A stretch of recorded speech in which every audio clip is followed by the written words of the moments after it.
Come here now, girl.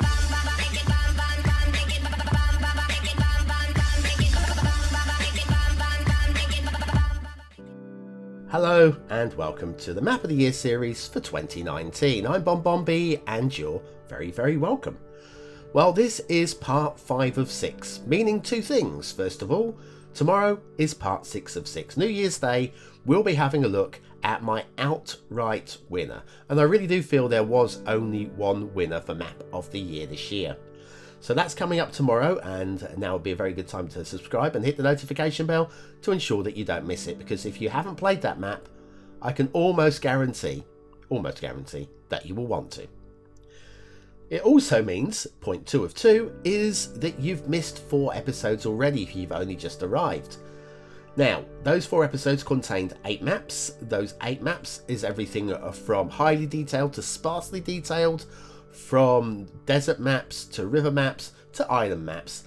They are all there. So that is definitely one to be looking out for. Head over to my playlists on my YouTube channel and look for Map of the Year. And, well, you're kind of sorted, aren't you? But what about today? What have we got today? Well, 2 more maps. Both very different from each other. This one is a very late entrant onto the Steam Workshop. It was released in December, at the point that I thought there would be no more great maps released. Well, it bullied its way on, because not only is it a great map, but it is completely different from any other map on my shortlist. And as one of my raison d'etre for this series would happen to be variety, and basically giving you a little bit of everything, so there will be something that really tickles your fancy. Well, as that's the raison d'etre, we really do have to make sure that this was on the final shortlist. It's Val the Seer, or Val di Cier, or Val di Cier. I'm going with Val the Seer, and if I'm wrong, I apologise, by Alianka. So, what do we have? Well, it's a fantasy map because of the geology just doesn't fit with anything. But the geology has got a natural flow to it. And the natural flow is just really interesting. You'll see that when we get up at the end of our flyby and have a look down from above, you'll see that there is like a natural spiral to the actual build plane. And it's just interesting. It's on different tiers. There's build plane on the edge of the map. There's build plane in the middle of the map. Build plane on the plateau. There's build plane around the rivers. And it's all there. Now, the mountains are exceptional. The review itself, if you want to go back and check it, and again, the links to that will be in the description down below, along with the Steam link. Well, I only found one place that I felt wasn't exceptional in terms of how attractive a scene it was. It was pointed out to me that, well, that real life geological formations look like that. And yes, I would agree. Yes, I would absolutely agree that there are real life geological formations that look like that particular. We won't see that today. We can check out the review if you want to see. It's one small part of the map. And yeah, it's not stopped it from getting on my Map of the Year list, okay? But the thing is, it might be natural to have that sort of, but if we're going with a map like this, which is outstandingly beautiful, wherever you go, from whatever angle you look, getting that ugly point, that one pot, well, it wasn't ugly, it's just a bit meh, you know? And it is up basically one small section of the map, and for me, it's fine. It's absolutely fine. And it would have been incredibly difficult. I can't see how it could have been worked better. I'm not saying I could have done a better job.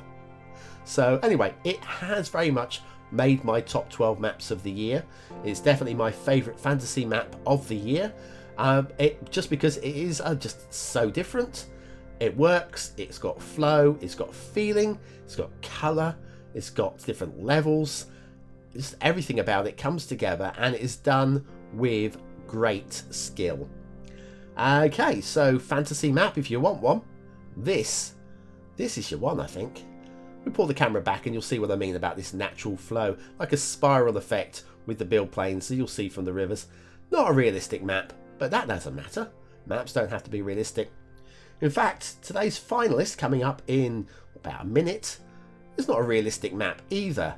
It's more realistic than this one, but It's more built for City Skylines gameplay, and that is why that one exists. But there we go. Val the Cier, Val the Seer, Val the Cier by Alianka. Look at that. That has got a real lovely just vibe to it.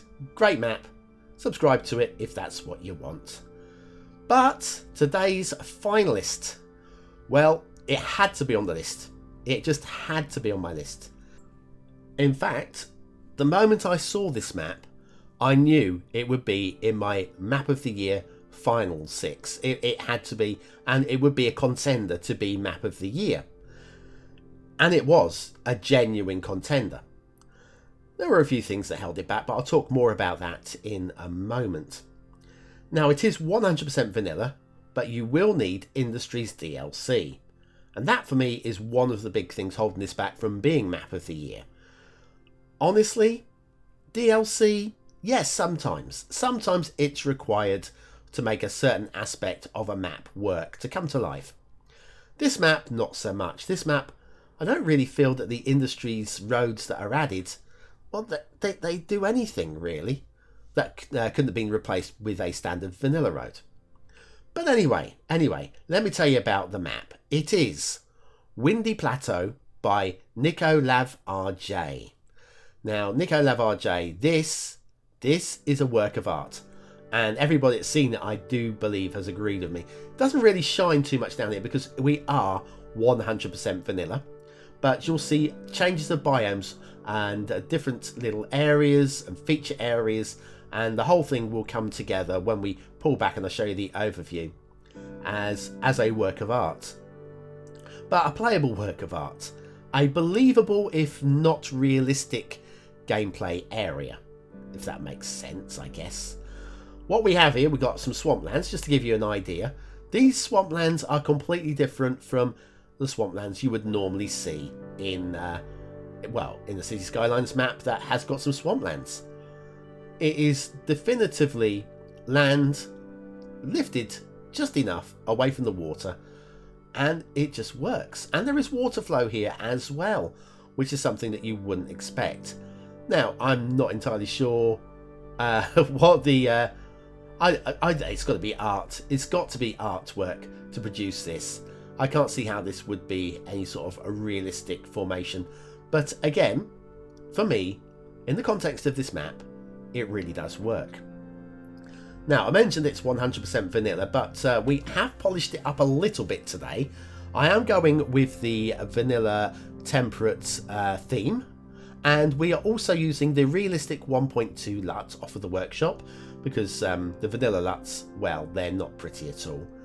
And I'm using a cube map for the sky, just to add a little bit of, a little bit of polish to the sky as well. But even the vanilla clouds would be fine with this map.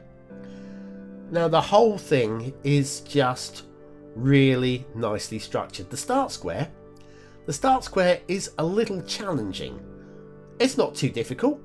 It's not where I would have put the start square, but it's challenging. And if you want to play this vanilla rules, I think you will appreciate the thought that has been put into the actual start square location.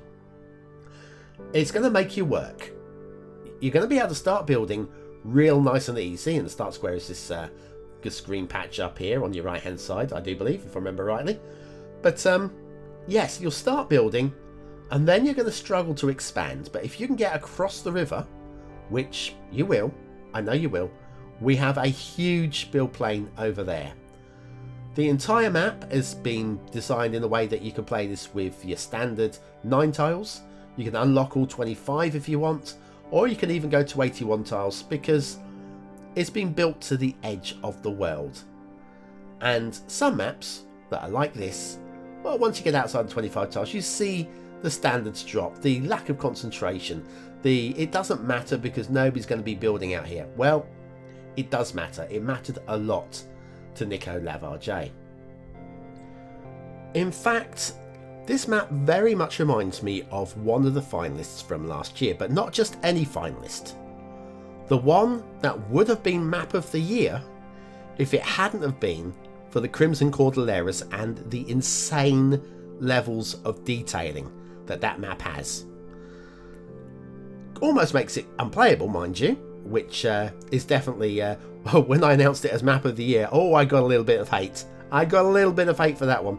But a Map of the Year doesn't necessarily have to be the most playable or the most attractive. It's there for me, for just the most outstanding, the most memorable, outstanding map of the year. And Cordilleras won that last year for me. However, if you took that map away, last year's winner would have been New Orkney by Zero Divide. And that reminds me very much of this map, or this one reminds me very much of that one. They've got a lot in common. A lot in common. The vanilla, the way that the map is constructed and put together. It's been built for a city skyline city build. It hasn't been built to be aesthetically wonderful or realistic. It's been built to add a little bit of challenge. It's just been put together with thought and planning.